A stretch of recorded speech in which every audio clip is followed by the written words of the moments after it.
Now let's talk about the very important topic of the financials of franchising.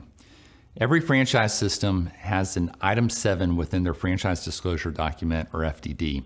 This Item 7 represents items such as the franchise fee, any equipment and or vehicles needed, the build out of a retail space if the business is brick and mortar or retail based, the startup cost, technology investments, and typically working capital estimates such as marketing and personnel expenses for the first couple of months of operations. This range in the Item 7 can vary widely. For instance, in some of the businesses we talked about in the last module, in a non-retail style business, the range may be $90,000 to $150,000 with different variables within that.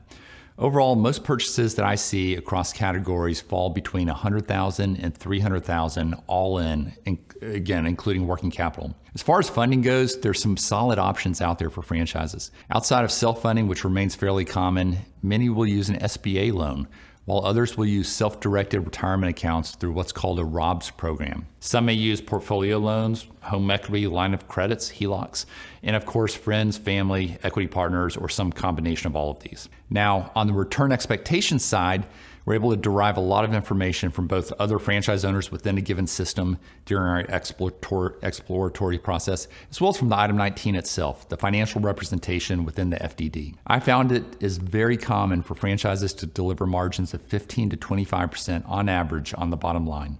That is net margins after all expenses have been paid. However, these can be much higher. In fact, we have had clients buy into the same property services business recently, a gutter business, across 3 different markets. And if they perform average to the rest of the franchise system, they'll have a 30% bottom line. Now, one of these buyers was a Wall Street attorney outside of Boston with 0 experience in the home services space. In fact, that is one of the great things about franchising. You typically do not need to have a background in the industry that you're entering into. Now, while 30% may be the average bottom line for this system, the actual return or ROI is actually much higher.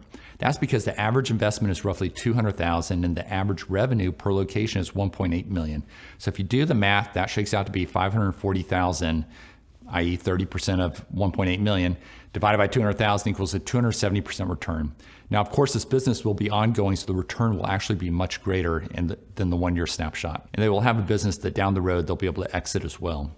As another example, there's an emerging brand right now that comes in at the 15% margin mark, but has some very fast ramp ups. In fact, the first year average revenue across their 30 locations in the Item 19 shows $1.7 million as the average revenue, with their second year at $2.8 million and the third year at $3.9 million. The initial investment on this one is also in the $200,000 range, and I'll leave the math to you to figure out the return. So what's the secret to the fast ramp up with this one? Well, for one, very strong national account agreements, where franchisees are able to leverage those relationships that the franchisor has put into place. I will say that not all franchise systems reflect these kind of revenues or that speed of ramping up. And I certainly encourage others to plan conservatively going in with their pro formas. However, I share these examples to demonstrate that franchise opportunities can deliver larger returns than many would expect.